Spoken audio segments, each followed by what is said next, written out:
I always thought funerals were supposed to bring families together. Ours did the opposite. When my grandfather, Leonard Vexley, the man whose name built half of Manhattan, passed away, everything that held our family together went with him. The ceremony was perfect on the outside.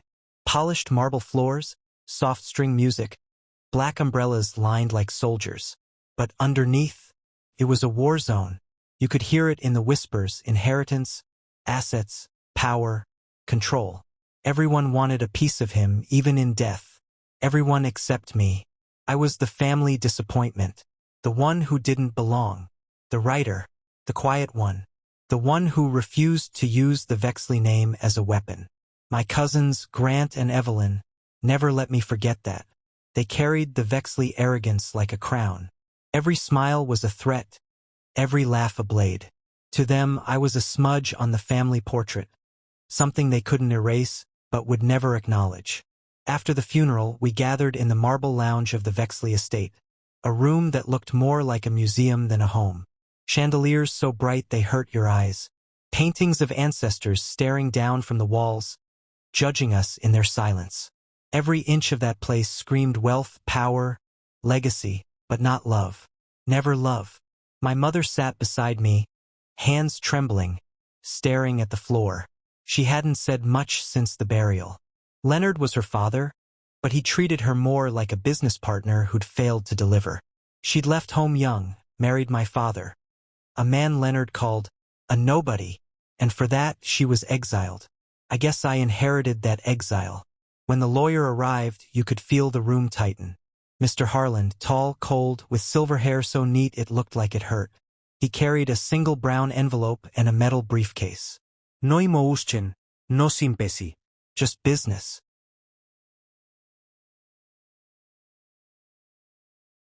I printed it out and brought it to dinner, heart pounding with hope.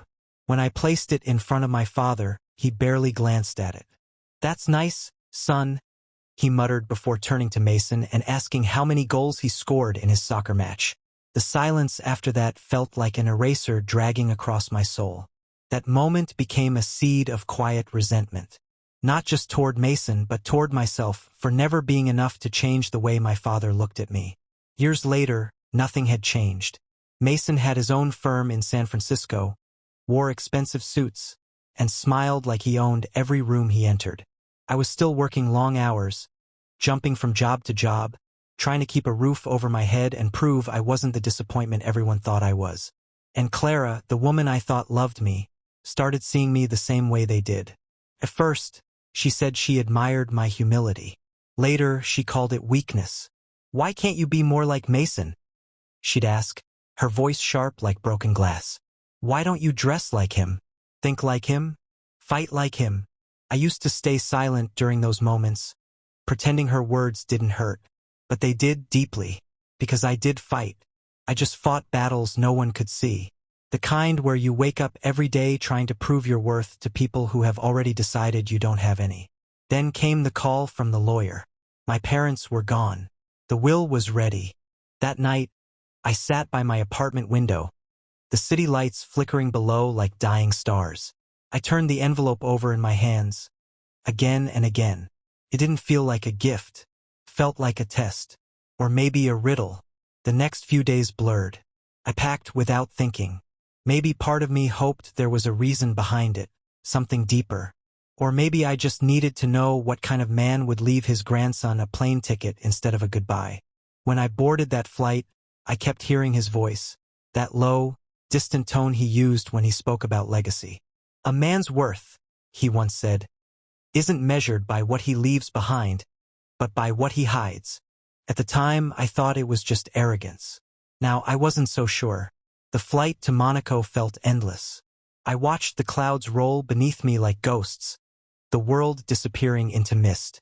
Every time I closed my eyes, I saw his face. The stern gaze, the unreachable expression. I wondered what he was trying to tell me.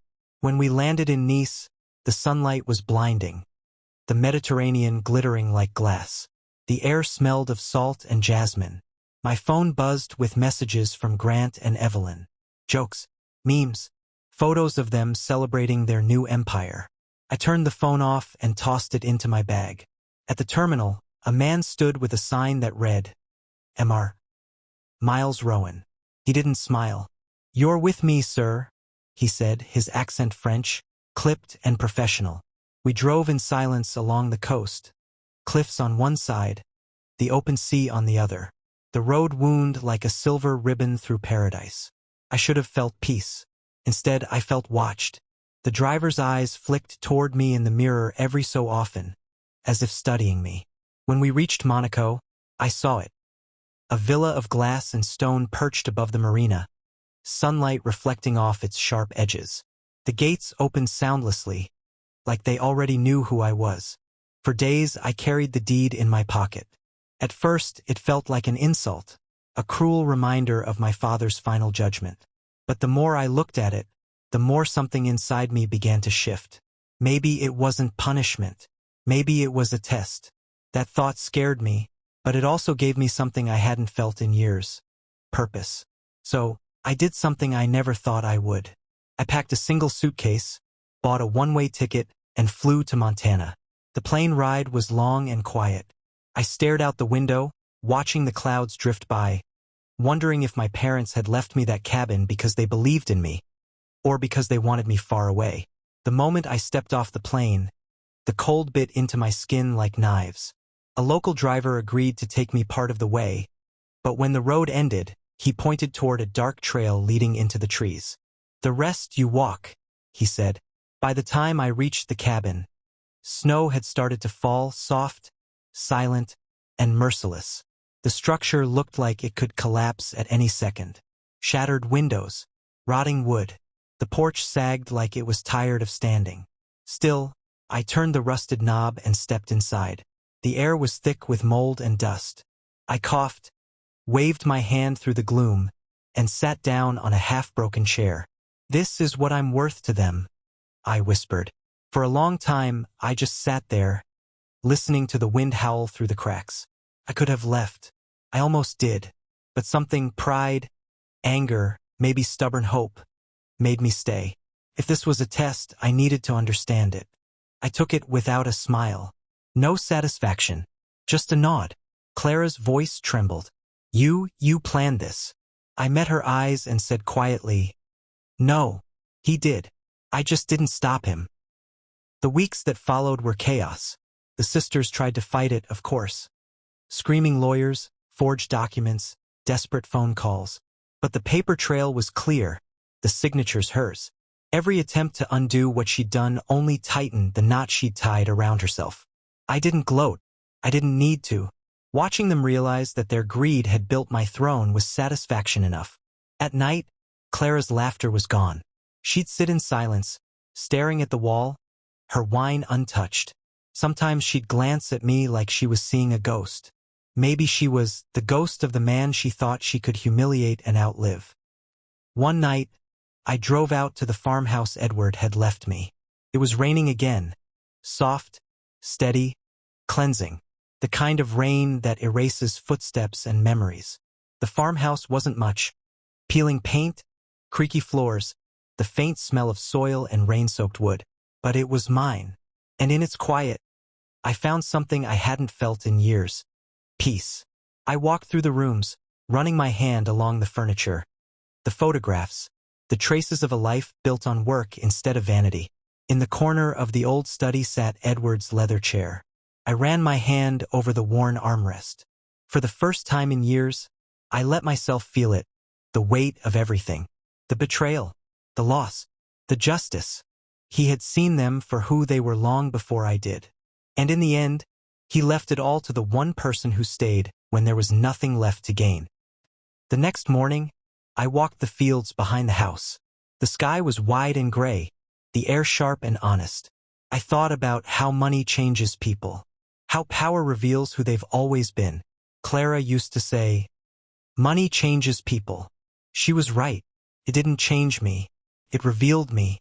In the city, they still whispered about me. The quiet man who became an empire overnight. Some called it luck. Others called it manipulation. But Edward would have called it loyalty. The board learned quickly that silence was not weakness. They respected me in the way people respect inevitability. Weeks later, Clara showed up at the farmhouse. The car tires crunched against the gravel. She stepped out, dressed simply, no makeup, no jewelry. The first time I'd ever seen her stripped of her armor. She stood at the edge of the porch, staring at me. For a moment, neither of us spoke. The wind carried the faint scent of rain. "You really did it," she whispered. "You actually took everything." I looked at her, the woman who once thought I was beneath her, who measured worth in dollars and names, and said, "No, Clara, you gave it away." Her eyes filled with something. Not regret, not anger. Something emptier. "I loved you," she said weakly. No, irraplia. "You loved winning." She didn't argue. She just turned and walked back to her car. For a brief second, I thought I saw tears. Then she was gone. I watched her drive away until the sound of the engine disappeared into the distance.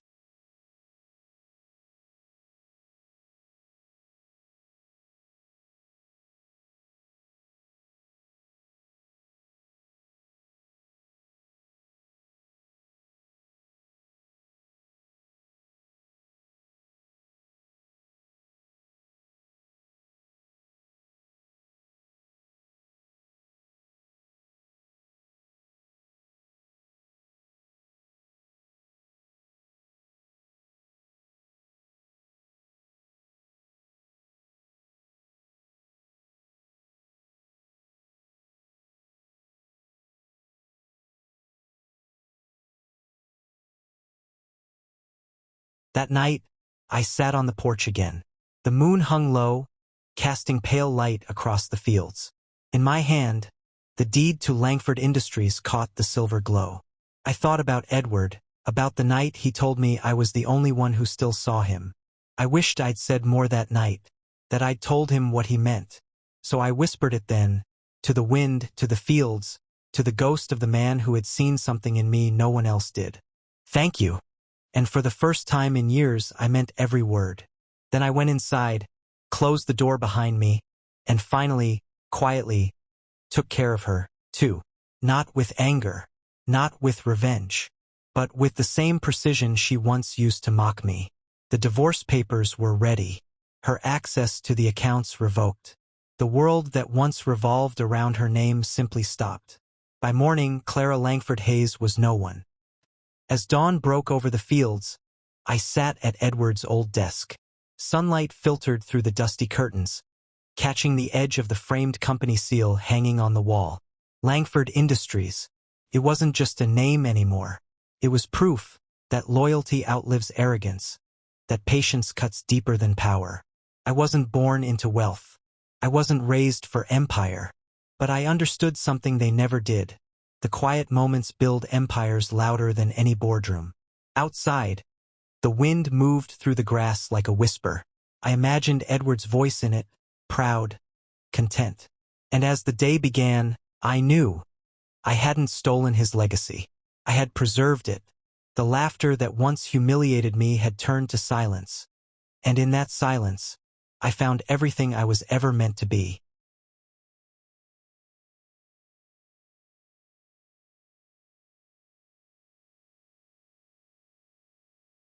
You just heard a story of betrayal, survival, and quiet revenge. If it left you thinking, hit like, share it forward, and subscribe for more true emotional stories that'll stay with you long after they end. Every click helps another story find its voice.